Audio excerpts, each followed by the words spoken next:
Bonjour et bonsoir, bienvenue aux entrevues du Portail Zen. Mon nom est Suzy Matt.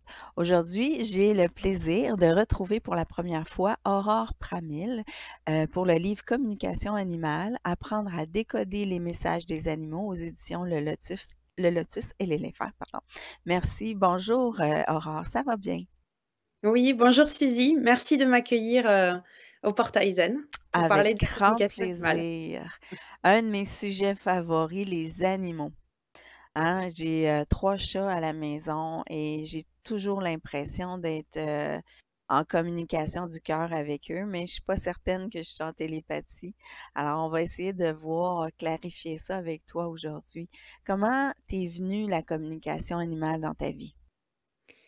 Alors la communication animale, elle est arrivée dans ma vie comme un cheveu sur la soupe.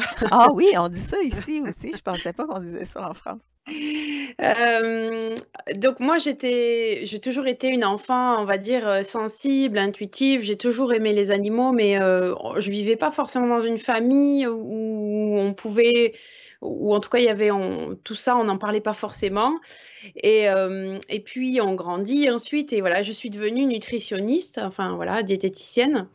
Et donc je travaillais dans un centre médical, tout allait bien jusqu'au jour où j'ai commencé à entendre parler un aigle. En fait, ça s'est passé Mmh. dans la montagne. Cet aigle est venu me voir plusieurs fois, tant et si bien qu'au bout de la quatrième ou de la cinquième visite, je me suis dit que quand même, c'était vraiment surprenant cette rencontre. Il est Et même venu attends-moi, il est venu te voir de quelle façon? Il volait au-dessus de moi. En fait, on était en Ah! voyage à la montagne et il a volé très bas au-dessus de moi, tous les jours comme ça. Il venait, il volait très très bas, mais quand je dis très bas, c'est vraiment à moins d'un mètre, quoi. C'était impressionnant. Et à Wow! chaque fois, je me disais, mais c'est quand même, Ah, c'est c'est pas normal, c'est pas régulier ça d'un aigle, il me voilà, semble. c'est pas commun. Normalement, il vole assez Mmh. haut dans le ciel, et donc Ouais. un matin, on était dans cette maison et je sais pas si tu vois, enfin, les maisons de montagne ici, elles ont des fenêtres parfois qui sont un peu horizontales. Et là, je prenais mon petit déjeuner et je vois cet aigle passer vraiment dans cette fenêtre, mais devant moi. Je me dis, mais c'est quand même. Et même si je trouvais ça fou, je commence à me dire que c'est possible et qu'il est là pour moi Mmh. et qu'il a quelque chose à me montrer. Wow. Et je mets cette idée de côté en me disant que bon, il y a une part de moi qui me dit, mais tu as 4 ans ou quoi pour penser tout ça. Mais je mets cette idée de côté. Bon, mon fils était bébé. Alors, quand on est en vacances avec des enfants qui sont bébés, ben, souvent, il faut aller faire la sieste avec eux quand on n'est pas à la maison parce que sinon, ils dorment pas, hein. Mmh. Les parents le savent. Et donc, je pars me mettre avec lui au lit. Et là, je rêve que je vole au-dessus de ce chalet. Donc, je vole au-dessus de ce chalet et je suis cet aigle, en fait. Et je me réveille d'un coup de ce vol, comme j'appellerai plus tard le vol initiatique, et j'entends: «Viens, je t'attends». Wow. Et donc, je me dis: «Waouh, il se passe quelque chose, j'ai un rendez-vous, quoi», et je pars. Mmh. Donc je ne laisse pas mes enfants tout seuls, on était en famille. Il y avait, voilà, il y avait du monde, et donc je pars toute seule avec mon sac à dos, il neigeait. Et je sais pas si tu vois cette ambiance quand il neige, où tout est feutré, on n'entend rien, il y a vraiment cette, donc j'étais vraiment seule avec moi-même, et je suis pas une grande téméraire donc du coup, Mmh. il y avait une part de moi qui me disait: «Mais quand même, tu es partie, toute seule, quoi». C'est, bon, bref. Et en fait, donc je commence à marcher, et puis au bout d'un moment, je rencontre un chevreuil. Et ce chevreuil, on se retrouve nez à nez. En fait, je sens vraiment qu'on était, pas prêts à se rencontrer, lui et moi. Et puis j'ai une réaction un peu bête, comme on peut avoir, aujourd'hui, avec nos fameux téléphones portables. Je pense et je commence à mettre la main dans ma poche en me disant: «Tiens, je vais faire une photo pour les gens qui sont restés en bas». Et là, il s'en va, et je Mmh. comprends que j'ai perdu le moment, en fait, qui était que pour moi, quoi, que je l'avais laissé passer. En fait, cet instant, il était Mmh. là pour moi, et je lui dis, je me mets à m'adresser à ce chevreuil, Donc moi qui n'ai bon, j'ai toujours aimé les animaux, mais bon là quand même, on est à un seuil supérieur. Je commence à lui parler, lui dire, que je lui demande pardon, que je j'avais pas bien compris qu'il était là pour moi Mmh. et que je m'excuse parce que c'était une belle rencontre et que je l'ai laissé Wow! partir. Et là, j'entends au-dessus de moi, «Lève la tête, je suis là». Et l'aigle est au-dessus de moi, il tourne au-dessus de ma tête et je lève les bras au ciel et là, je suis parcourue par, une émotion très forte, de la tête aux pieds. Je me mets à pleurer en fait, Mmh. Wow! comme Mmh. si un souffle de vie quoi, comme s'il y avait quelque chose qui rentrait en moi, mais effectivement à ce moment-là, je suis pas dans la possibilité d'interpréter ou de comprendre. Je vis simplement ce moment, je sens que c'est fort et qu'il se passe quelque chose et quand je retourne au chalet, j'ai déjà beaucoup de mal à parler de ce qui vient de se passer. J'en parle, à mon conjoint, discrètement quoi, parce que je sais pas comment raconter ça, c'est trop intime en fait et puis je me dis: «On va me prendre pour une folle» et la vérité aussi, hein. Et puis je sens que quelque chose en moi a changé à partir de là. Et c'est vrai OK. qu'à partir de ce moment-là, ce qui s'est passé, c'est que, j'ai commencé à entendre de plus en plus souvent les animaux, Mmh. beaucoup dans mes rêves la nuit, parce qu'en fait, vraiment, c'était à ce moment-là, en fait, que j'étais le plus réceptive parce qu'il y avait une part de moi qui avait très peur de toute cette nouveauté. Mmh. Quand on connaît pas cet univers, je savais même pas que ça existait la communication animale. Non, tu il Non. y a quelque chose en toi qui était beaucoup plus grand qui t'a poussé à dire: «Oh, il faut que je l'écoute, il faut Oui, que j'écoute l'aigle». Mmh. c'est ça exactement et donc cet aigle est revenu, alors, c'était moins enfin c'est des ce qu'on appelle des buses, nous ici, mais c'est Ouais. une espèce de rapace en fait, voilà. En ville, on a plus cela donc moi, là, voilà, une fois que je suis revenue de la montagne, j'avais toujours, voilà, ces rapaces au-dessus de moi et je sentais comme une protection quand même donc j'ai été quand même bien accompagnée et puis l'initiation à partir de là a commencé et j'ai commencé à recevoir en fait des messages, des apprentissages donc ça a été, très bouleversant pour moi, mais une belle aventure, une très belle aventure. Une très Wow! belle rencontre. Et là, toi, tu as commencé à travailler dans ce domaine-là. Tu as, qu'est-ce que la communication animale, en fait? Alors la communication animale, c'est la possibilité d'entrer en contact avec un animal, alors par voie télépathique en fait. On n'est pas obligé d'être, en direct avec l'animal, en tête à tête, en présentiel. On Mmh. peut, simplement par pensée, se relier à l'énergie d'un animal. On dit j'aime bien cette expression d'âme à âme ou de cœur à cœur. Pour dire que voilà, on se connecte à une part de l'animal, et aussi c'est à travers notre cœur et j'en parle dans le livre. C'est vrai on se relie à travers, une justesse de cœur, Mmh. dans une relation avec un animal, dans un lien. Donc on a ce lien d'amour avec nos propres animaux et c'est pour ça que des fois les Ouais. gens me demandent: «Mais, est-ce que je communique avec mon animal?» Oui, bien sûr, il entend tout ce qui se passe dans votre tête. Et il entend, il Exact ressent aussi. et oui, bien sûr, il C'est ressent ça. Ça, énormément. c'est une de mes questions bien importantes. Je vais peut-être attendre un peu, heu, pour la fin. Donc c'est une forme de télépathie, mais on l'entend est-ce qu'on l'entend parler ou c'est un ressenti au niveau de émotionnel? Alors, on est un peu tous différents par rapport à OK. ça. Mmh. Moi, effectivement, là, au départ, j'ai commencé par entendre. Ça a été ma première porte d'entrée, et puis, plus tard, j'ai commencé à voir et À j'étais voir. contente. OK. J'étais contente de pas avoir eu tout d'un coup qui s'ouvrait parce qu'il faut quand même, savoir que voilà, à partir donc voir, ça veut dire, la clairvoyance, hein, ce qu'on peut Oui, appeler oui, la oui. clairvoyance, la clairaudience Oui. et il y a des gens qui ont des clairs ressentis, on peut avoir des clairs ressentis différents. Donc dans l'école que j'ai, les élèves que j'accompagne, c'est vrai qu'on n'a pas tous la même approche et on n'a pas tous la même façon de communiquer avec les animaux. Donc il n'existe pas une façon de communiquer, mais des façons qui vont être plutôt spécifiques à notre propre sensibilité. Mmh. Tout en sachant que ça va évoluer, c'est-à-dire qu'on va démarrer au départ avec peut-être une façon de percevoir et au fur et à mesure de la pratique, il y a des choses qui vont s'ouvrir. Donc, quand tu dis tu vois l'animal, c'est ça? Ou Oui, tu je vois peux ce voir des qui... choses que l'animal me montre. Par Ah, exemple, voilà. tu vois, je suis dans une maison, Mhm. donc je vois la maison. Alors, c'est pas toujours de la même façon, disposée de la même façon exactement, mais voilà, je vois la maison, à peu près les pièces de la maison.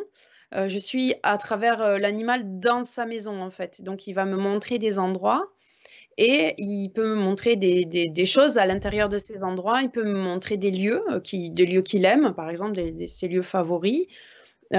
Ou il peut montrer des choses plus profondes. On va le voir après, peut-être de tout ce que l'animal peut transmettre.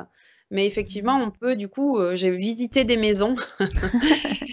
J'ai droit à des visites de maison, parfois des visites de jardin aussi. Et donc, oui, c'est intéressant. Après, moi, j'ai la possibilité aussi de voir dans les auras, donc dans les auras des personnes, bah, des messages, des images, des guides. J'ai accès à pas mal de choses grâce à la vision et l'audition complète et permet parfois d'apporter un message. Et donc, on peut avoir des messages grâce aussi à ce qu'on peut entendre. C'est un peu comme une voix qu'on pourrait entendre dans notre tête. Donc, parfois, c'est un peu comme de l'écriture automatique, c'est-à-dire que je Oui, me mets à écrire et ça écrit plus vite que ce que je pense en fait. Donc, je sais oui. très bien que c'est pas moi qui suis en train d'inventer des mots parce que c'est pas forcément d'ailleurs des mots que j'aurais utilisés. Mhm. Et je sais que parfois j'hésite sur certains mots et le mot revient dans ma tête comme si c'était celui-là qu'il fallait que je mette. OK. Et ça m'est arrivé d'écrire des mots qui voulaient rien dire et de dire à la personne, mais ça veut rien dire. Et en fait, si, c'était le surnom ou le petit nom ou les petites choses que la personne utilisait avec son animal. Donc voilà, des fois on se censure parce qu'on se dit, mais qu'est-ce que tu es en train de Ah, c'est capter? difficile, oui, c'est ça. C'est moi, je fais de l'écriture automatique, je fais des séances énergétiques, je vois des guides, des anges et tout ça. Et je dois t'admettre qu'en lisant ton livre, je me suis dit, ah, c'est vrai, je ne me suis jamais arrêtée de prendre le temps de voir si je pouvais communiquer avec mes animaux ou les animaux autour. Alors, c'est un peu de la même fonctionnement, c'est juste que je Oui. m'étais pas mis dans cet état-là. Dans le livre, tu amènes les gens à justement à trouver l'état spécifique pour arriver à entrer en contact, là. On peut pas faire ça comme ça. Il faut être dans un état plus méditatif, j'imagine. Oui, il y a quand même un état intérieur à trouver. Mhm. Donc, et c'est ce qu'on appelle les états modifiés de conscience. On a des états qu'on peut atteindre. On n'est Mhm. pas forcément obligé de passer par la méditation, mais c'est vrai que c'est un outil. Mhm. On va apprendre en fait à mettre son cerveau à fonctionner autrement. Donc c'est vrai que au début c'est surprenant parce que le cerveau il n'a pas l'habitude de fonctionner comme ça. C'est un peu comme un muscle qu'il faudrait entraîner et on n'a pas l'habitude de réfléchir. C'est-à-dire notre mental est quand même très fort Ouais. pour essayer de se saisir de tout ce qu'on peut recevoir et essayer de l'analyser. Donc c'est sur ça vraiment que effectivement, avoir une méthodologie, ça peut aider. Et des personnes comme toi qui sont déjà dans l'énergétique, dans une conscience, dans un canal, et j'en ai comme élève. Et souvent, la communication animale, c'est comme la pièce du puzzle qui vous manque. Hmm. Connecter, vous relier au vivant. Et c'est comme si d'un coup, on Wow. vous montrait qu'en fait, il n'y avait pas de différence entre humain et animal, mais que vous allez tout prendre dans une globalité et que dans cette globalité, tu vas trouver une vibration de cœur qui va vraiment t'aider à t'aligner pleinement. Hmm. Hmm. J'aime ça. J'aime ça beaucoup. Euh, j'ai toujours eu un amour inconditionnel pour les animaux. J'ai eu des expériences avec des chevaux. J'ai déjà aidé à guérir. Il y avait le chien de ma fille qui avait un problème de hanche. Elle m'a dit que j'avais mis mes mains et ensuite il allait bien. Euh, mais ça me touche quand je vois un animal, parce que là, c'est ce que je voulais te poser comme question tout à l'heure.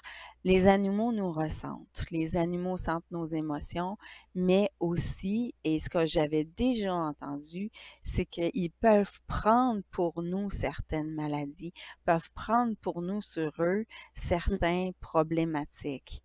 Et j'ai une voisine qui a eu une dépression majeure cette année et quelque temps après, son chien a eu des grosses, grosses tumeurs sur le corps, des grosses bosses. Alors, puis ça, c'est pas la première fois que je l'entends. Alors, selon toi, ça existe, ça? Oui, donc moi, à la base, je suis thérapeute, hein, c'est vraiment Hmm. mon métier. Et quand les animaux ont commencé à me parler, tout de suite, je me suis rendu compte qu'ils avaient accès à certaines informations sur les personnes avec lesquelles ils vivaient. Donc j'avoue que ça a été assez bouleversant et notamment le fait que souvent on va pour les aider et eux en fait ils disent oui mais moi en fait je veux aussi aider mon humain. Et Hmm. effectivement, cette notion, ce que tu parles, c'est la notion de transfert. Il y a un transfert émotionnel entre l'humain et l'animal. Hmm. Et donc, l'animal récupère une partie des problématiques humaines et finit par manifester des problématiques, que ce soit physiques, comportementales. C'est comme un appel au secours. C'est pour que la personne puisse aussi récupérer ce qui lui appartient et se sortir un peu de cet état de léthargie. OK. Et dans ce qu'ils arrivent à lire de nous, c'est ça qui m'a le plus surpris, moi, au début, parce que bon, il faut voir que j'étais quand même pas tout à fait dans ces croyances-là. Ouais. C'était l'accès aux mémoires, en fait. C'est pour ça que j'ai appelé mon école l'école de communication animale multidimensionnelle et thérapeutique, parce que cette multidimension, c'est vraiment ces univers auxquels ont accès les animaux, que ce soit nos mémoires. Donc Hmm. au début, moi, la première fois qu'un animal m'a parlé du passé d'une personne, Mhm. mais du passé dans lequel lui, il n'était pas. Je me suis dit, mais comment en fait il peut savoir quelque chose, un souvenir dans lequel lui n'était pas présent, puisque un chien, ça vit pas plus de 15 ans à peu près. Hein. Ouais, ouais. Donc, comment c'est possible? Et tu vois, par rapport à cet exemple tout à l'heure que je disais je peux visiter les maisons, je vais prendre un exemple pour t'expliquer.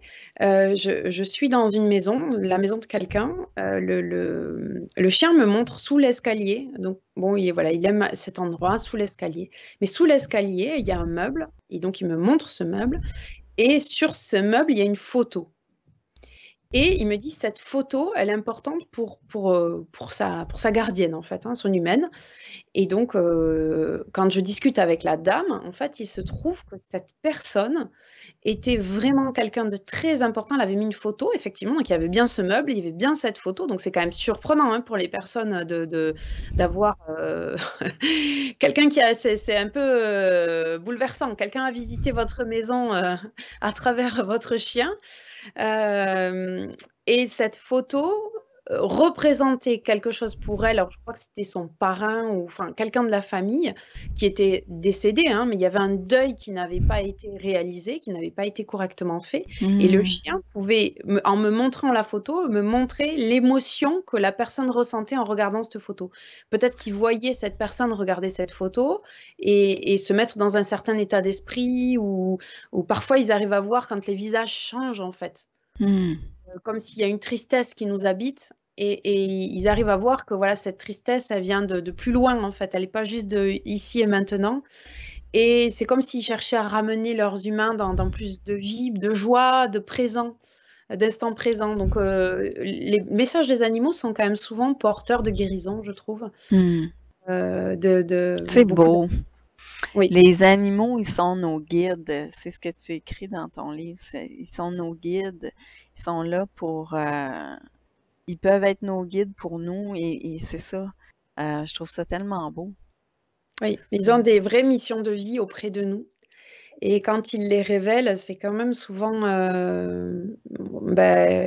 très riche en émotions pour les Ouais. personnes qui reçoivent ce message, qui aiment déjà leurs animaux, Mm. mais qui, d'un coup, c'est comme si ça prenait sens, en fait. D'un coup, ils se disent, en fait, ça y est, je comprends vraiment que peut-être cet animal, il a sa présence auprès de moi, elle n'est pas anodine, ou il est arrivé à tel moment dans ma vie, c'est pas un Mhm. hasard. Mhm. Vous savez, les animaux qui s'invitent chez vous, les chats, ils savent bien faire ça. Quand ils s'invitent dans des maisons, ils choisissent de venir s'installer à un moment précis de la vie et c'est souvent pas un hasard. Hmm.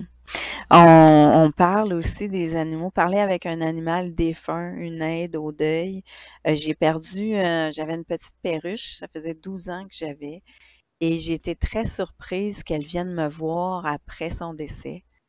Elle me montre qu'elle est avec toute plein d'amis perruches. Et c'était une de mes peines que j'avais parce que je savais elle était seule dans sa cage je l'avais depuis 12 ans. Puis je me demandais toujours, elle doit se sentir seule. Puis elle était venue me voir après pour me montrer ça. Et je la sens, je l'ai sentie près de moi là, pendant des semaines. Donc, oui, ils sont présents. Puis ça, Ils sont c'est... présents. Oui, ça fait partie effectivement quand on fait de la communication animale des moments de vie Hmm. où on est souvent présent. Ouais. Ceux qui pratiquent, voilà, le savent. Les moments de fin de vie, l'accompagnement de la fin de vie, c'est quelque chose que je rencontre souvent. Mhm. Et aussi bah, l'après, effectivement, parler avec les animaux une fois qu'ils sont partis, leur permettre de transmettre des messages, c'est important parce qu'il y a souvent une culpabilité, surtout quand il y a eu des Hmm. décisions qui ont dû être prises par rapport à aider ou pas mon animal à partir. Ouais. Parfois, c'est des années après que les gens prennent la décision de se dire, bah, ça fait 8 ans que je sens qu'à chaque fois que je parle de cet animal, je pleure, Hmm. j'ai besoin d'aide en fait, parce qu'on n'a pas toujours l'info. Tout le monde ne sait pas encore que ça existe, la communication animale, donc l'information vient pas toujours au moment où on aurait voulu. Ouais. Et ce qu'il faut dire, c'est qu'il est jamais vraiment trop tard, quoi. C'est ce Mhm. qui est important. Moi, j'ai une petite larme là. C'est très touchant. Donc, ton travail, toi, Aurore, parce que toi, tu as ton école. Alors, en fait, qu'est-ce que tu fais pour aider les gens à communiquer avec leurs animaux? Alors, donc, ouais, déjà, en fait, c'est vrai que l'enseignement que moi j'ai reçu, j'aurais voulu avoir des guides humains, mais je Oui, n'ai pas eu le droit. d'accord. On m'a demandé d'apprendre avec les animaux, donc ça a été quand même assez difficile parce que du coup, je me demandais toujours si c'était dans ma tête ou si c'était vrai, enfin, comment j'allais cheminer avec ça. Donc j'ai commencé à exercer. Et petit à petit, effectivement, la pratique, elle a évolué. Et au bout d'un moment, j'ai reçu le message que j'allais devoir transmettre. Mhm. Et comme souvent avec les guides, on est rarement prêt au moment où les messages arrivent. C'est jamais au moment où on est vraiment prêt. Et donc, je leur ai dit oui, mais plus tard. Elle m'a dit non, non, c'est pas plus tard, c'est maintenant. Donc, bon, en partie, comme certains guides, voilà, j'ai des gros animaux comme guides. Alors, quand en général, ils se mettent devant moi pour me dire que c'est maintenant, je m'oppose pas trop. Donc, je démarre une première journée comme ça de formation sans trop savoir comment j'allais transmettre quelque chose que moi j'avais eu l'impression d'apprendre de manière spontanée, sans avoir vraiment cherché en fait une méthodologie. Donc je me suis dit, il va quand même falloir qu'à un moment donné, je leur montre quelque chose qu'il y ait une méthodologie derrière. Donc Ouais. j'ai un peu tâtonné parce qu'il y avait certaines choses sur lesquelles moi j'avais pensé, parce que je l'avais pensé comme ma façon de penser. Et donc, ceux qui, dans les groupes, pensaient comme moi, ça fonctionnait, mais ceux qui étaient différents, ça marchait pas forcément. Donc, ça m'a demandé d'élargir vraiment mon esprit, de me dire, en fait, moi, ce que je veux, c'est que tout le monde puisse avoir accès à ce que je veux transmettre. Et on n'est pas tous pareils, en fait, et on n'a pas tous un C'est esprit ça. pareil. Et donc, il faut pas que la méthodologie, elle soit trop stricte, parce qu'en fait, sinon, ça enferme et c'est comme si on essaye de faire rentrer des ronds dans des carrés. Il y a certaines personnes qui ont l'esprit carré, ça va passer, et d'autres, ça va pas passer. C'est ça. Et ça va en mettre de côté. Donc, du coup, voilà, moi j'ai un esprit un peu atypique, un peu en arborescence. Donc, ben, ça a commencé à se structurer comme ça. Au départ, moi, j'avais juste pour envie d'initier. Et ensuite, j'ai mis ma couleur, c'est-à-dire que bon, mon initiation, elle est chamanique, hein, elle est en lien avec ce chemin de connaissance avec moi que j'ai pu faire aussi au cours des découvertes. Donc, Ouais. ma façon de communiquer avec les animaux, elle est très, très liée à ce que je vois, ce que je ressens des esprits, des guides. Et donc, je l'ai mis dans ma formation. Et puis, au fur et à mesure, on m'a demandé d'aller plus loin. Et au bout d'un moment, donc, ça m'a questionné. J'ai créé des niveaux. Et puis, au bout d'un moment, je me suis dit, mais en fait, à faire quelque chose pour qu'il y ait vraiment des personnes qui transmettent tout ça, Ouais. ça a démarré par un rêve. Alors, moi, je rêve beaucoup. Ma vie onirique est très riche. Et alors, les baleines, je les ai avec moi là ce soir. Oui, j'ai vu en Des arrière. petits clins d'œil au Saint-Laurent. Oh! Je rêverais d'aller un jour. Oui, sûrement. Ah oui, c'est Un tellement jour, beau. ça se fera, je le sais. Oui, oui, oui, Le oui. rendez-vous est marqué quelque part Ah! et il se fera. Super. Et donc, je rêve que je reçois comme une clé USB avec une connaissance, en fait. Il faut que je la protège. Et donc, je passe ma nuit à aller voir tous les animaux et à leur demander de garder pour moi ce secret, ce qu'on m'a donné, parce que moi, j'ai peur, en fait, il faut que je le protège. Et aucun des animaux ne le veut. En fait, il me dit non, non, on te l'a donné à toi, c'est à toi de le garder. Et je dis mais moi, je suis personne en fait pour garder ce secret. Et à la fin de mon rêve, je comprends qu'en fait, le meilleur moyen de protéger ce savoir, c'est de le transmettre.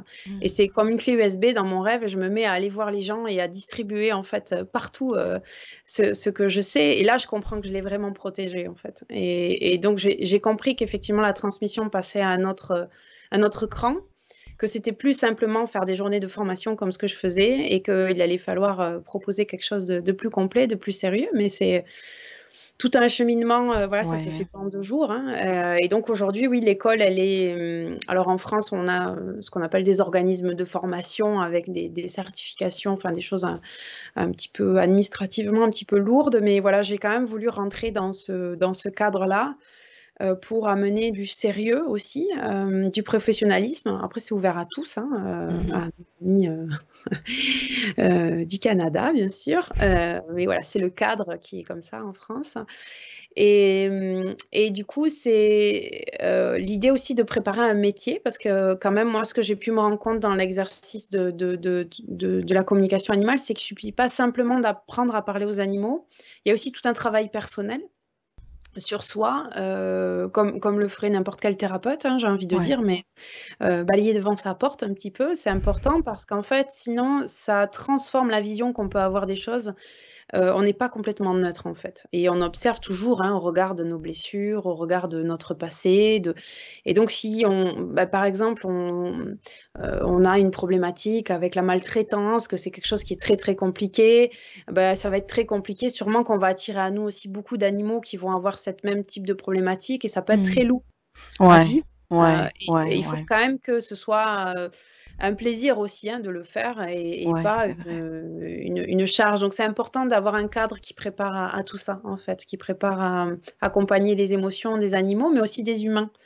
Parce que quand on transmet les messages, on les transmet aussi aux humains.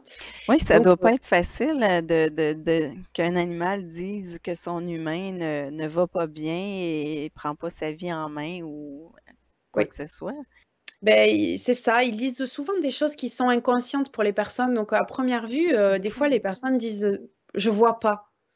Et puis, au cours de la communication, ça s'éclaire, et ensuite ils disent ah, mais en fait, ça y est, si je vois. Et c'est comme si on leur avait ouvert les yeux sur quelque chose. Ils n'ont Et pas alors, souvent, c'est parce qu'ils conscience. sont prêts, hein, mais sinon, ils ne Mmh. le disent pas. Les animaux, heureusement, ils se gardent de tout dire. On n'ouvre Mmh. pas toutes les portes, ça sert à rien. On va ouvrir une porte qui, pour la personne, pour l'instant, est importante. Mais ça peut aller loin. On peut aller sur, effectivement, des mémoires, des choses et qui ont un vrai impact pour la personne aujourd'hui dans sa vie Mmh. et que l'animal ressent. Alors, je vais inviter les gens à se procurer ton livre et puis peut-être avoir envie d'aller faire une formation avec toi. Tu parles de plein de choses dans ton livre, là, on n'a pas passé à travers tout, là, les animaux totems et tout ça. Mais je pense que j'espère vous avoir donné le goût de lire parce que j'ai beaucoup aimé. Et puis, c'est important le travail que tu fais. C'est On dirait qu'il y a comme une vague, là, puis je suis comme transportée par cette vague-là aussi, en ce moment, de revenir au vivant, de revenir justement connexion avec la nature, avec les animaux. Donc, continue ton bon travail. Je pense que les gens ont besoin de ça en ce moment. Je pense qu'effectivement, quand on se relie au vivant, on trouve aussi un Mm. vrai sens à sa vie. Et je crois qu'aujourd'hui, les gens sont en quête de joie, de vivre, Oui. hein, de sens à donner à leur vie. Et je pense que les animaux sont de merveilleux guides pour nous Mhm. ramener à notre joie de l'enfant intérieur qui sait voir le monde avec beaucoup de poésie et beaucoup d'amour. Oui, exact. Ben merci, Aurore. C'était super agréable d'échanger avec toi. Et puis, partagez la vidéo si vous avez aimé. Je vais mettre le lien pour le site de Aurore si vous voulez aller voir qu'est-ce qu'elle fait au niveau des formations. Merci beaucoup. Je te souhaite une belle continuité. Merci, Suzy, avec grand plaisir. Au Merci à toi. revoir.